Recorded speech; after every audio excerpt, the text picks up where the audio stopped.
Un saludo cordial a todos los compañeros y compañeras que se encuentran en el salón del local de CREE en Huancavelica. Es un gusto ver a muchos amigos y amigas ahí en el auditorio. Les presento a nuestra compañera Dani Briceño, conocida por ustedes y muy interesada en estos procesos de aprendizaje que están realizando en Huancavelica. Gracias, Dani. Vamos a trabajar el día de hoy. Si es verdad que ustedes posiblemente a través de los módulos, quienes participan en la especialización de investigación educativa, ya lo vienen revisando, y es el tema de la investigación-acción educativa. En los últimos tiempos, más que antes, se está dando un fuerte impulso a lo que es la investigación vinculada a la labor y al quehacer del docente. Lo que ha ocurrido es que frecuentemente la investigación ha estado desvinculada del docente y más aún de su práctica docente.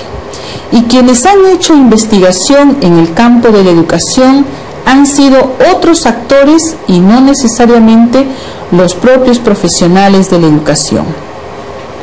Una alternativa que vemos como muy importante, que es capaz de articular no solamente la práctica docente, la reflexión, sino también la transformación y el cambio, es esta nueva metodología. Nueva en tanto algunos no la hemos aplicado, nueva en tanto se constituye en un desafío para ustedes y nosotros.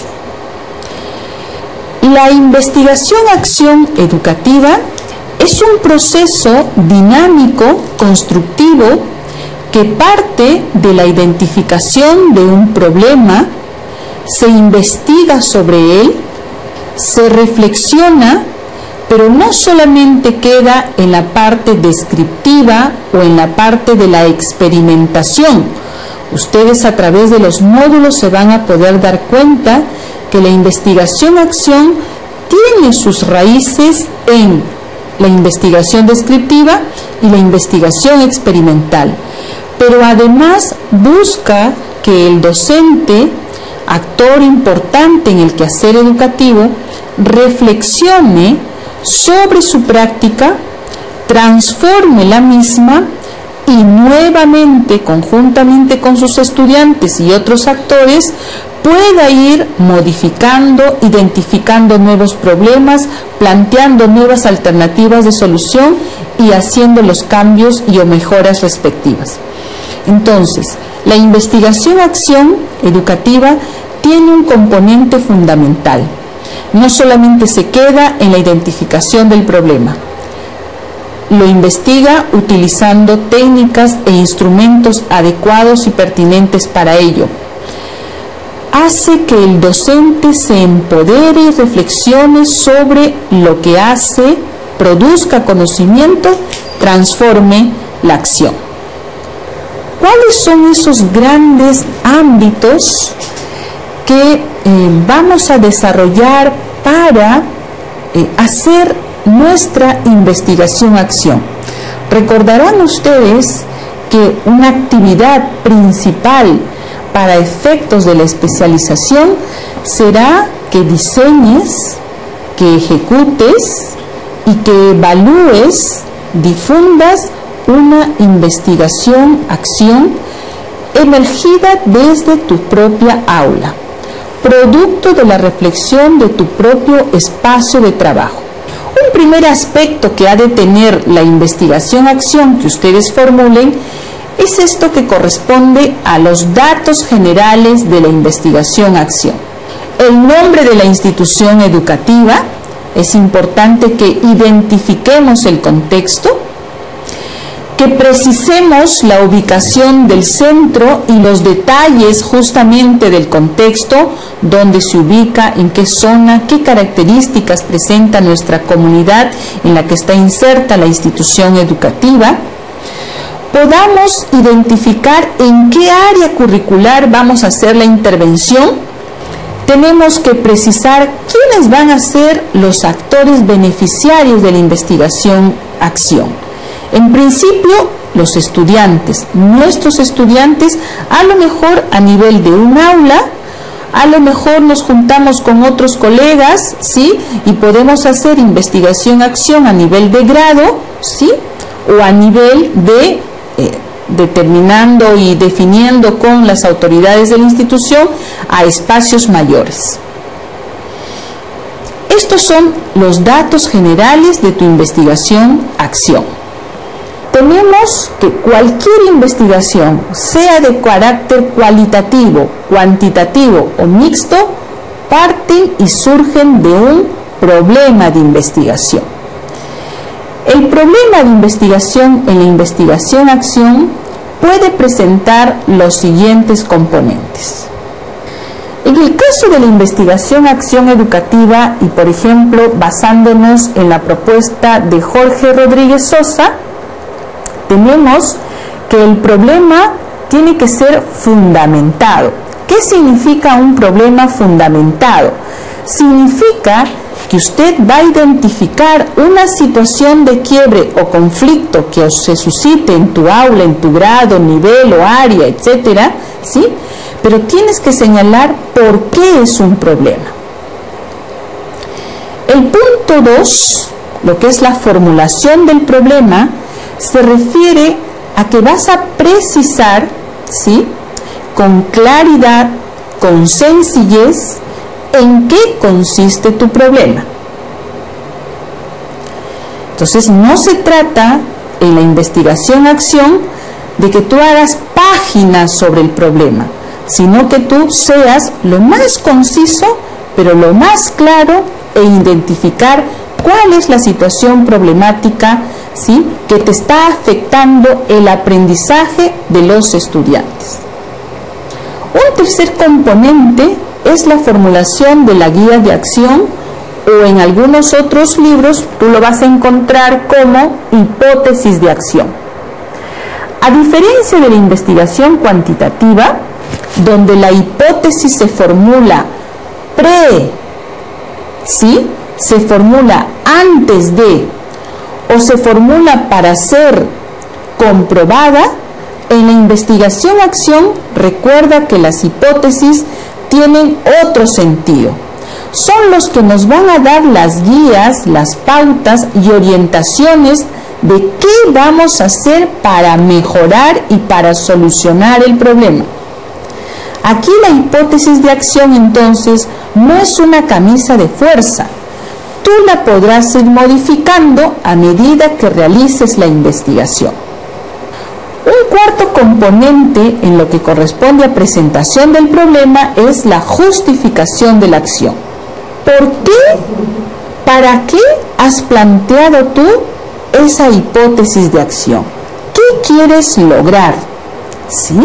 Es decir, ¿cómo tú estás planteando esta alternativa de cambio y de mejora? ¿Qué efectos esperas que logren o qué resultados esperas lograr, por ejemplo, en el aprendizaje de tus estudiantes? Como toda investigación, la investigación-acción también contempla un marco teórico. Recordaremos que al principio dijimos que la investigación-acción investiga, ¿sí?, pero también reflexiona. Y la reflexión tiene que hacerse sobre la base de la revisión de literatura que hay al respecto. Por ejemplo, si vas a hacer una investigación-acción para mejorar los niveles de comprensión lectora de tus alumnos, tú tienes que saber qué es la comprensión lectora, cómo se desarrolla, con qué estrategias, con qué técnicas se promueve y se desarrolla la comprensión lectora, cómo se trabaja la comprensión lectora en niños de inicial, primaria, en adolescentes de secundaria y en adultos, por ejemplo. Entonces, al igual que otras investigaciones, la investigación-acción también propone y plantea la necesidad de reflexionar sobre un marco teórico. Este marco teórico está vinculado con las variables de la investigación. Si anteriormente hablábamos de la comprensión lectora en mis alumnos de tercer grado, entonces una variable importante será la comprensión lectora. Hemos dicho que cualquier investigación parte de la identificación de un problema, pero a veces, cuando no detectamos bien el problema, podemos cometer algunos errores y no lograr los resultados esperados. Imaginémonos cuando nosotros nos sentimos algo enfermos o estamos mal y nos vamos a un médico. A veces en el seguro, si ustedes han ido al seguro, a veces los médicos ni siquiera nos miran y ya nos recetan, ¿sí? No ni esperan que les digamos cuáles son nuestros síntomas y ya nos recetan. Tú vas con tu receta, te tomas todas las medicinas de la receta y no te curas. El diagnóstico no fue el más efectivo y eficaz. Por eso es importante hacer una identificación de un problema con cierta rigurosidad y manejo de instrumentos. Y aquí les presento esta diapositiva. El problema parte de un contexto, por ejemplo, nuestra aula. De ese contexto identificamos una situación que esté generando, por ejemplo, efectos negativos en el aprendizaje de nuestros alumnos. Pero esa situación, si tú quieres asegurar que ese es el verdadero problema del aula y de tus alumnos, puedes profundizar en él a través de la utilización de instrumentos mixtos, instrumentos que recogen información, instrumentos que pueden medir datos o instrumentos que recogen interpretación o significados que le proveen, por ejemplo, los estudiantes a una situación dada. Otro elemento importante en la investigación-acción es lo que se conoce como las hipótesis de acción, ¿verdad? Aquí les he presentado más que una definición, una pregunta y unos gráficos. ¿Qué nos querrá decir esos gráficos y qué nos querrá decir la pregunta? Las hipótesis de acción van a ser aquellas alternativas que estamos buscando sean la mejor respuesta para solucionar el problema. No siempre las vamos a plantear al unísono, es decir, de inmediato. A veces vamos a plantear propuestas, pero que vamos a ir analizando y a lo mejor descartando. ¿Qué criterios vamos a considerar cuando planteemos las hipótesis de acción? En principio, que sean acciones viables. ¿Qué significa que sean viables? Cuando decimos viable también nos estamos refiriendo a que sea posible de realizar, ¿sí? Que tengas los recursos para hacerlo. Quiere decir que tengas recursos humanos, materiales, tiempo, infraestructura, condiciones físicas para darle solución al problema. Acorde a la realidad, a las necesidades de tus estudiantes, eso significa que sea una alternativa pertinente a lo que usted está planteando en ese contexto. ¿Estamos? Entonces, las hipótesis de acción son esas alternativas que nos vamos a plantear a partir de esta pregunta. ¿Qué debemos hacer para superar el problema identificado? Entonces, son esas acciones, estrategias, ¿sí? Condiciones necesarias que nos van a orientar en la búsqueda de la solución al problema. Hemos dicho que al igual que cualquier otra investigación educativa, la investigación-acción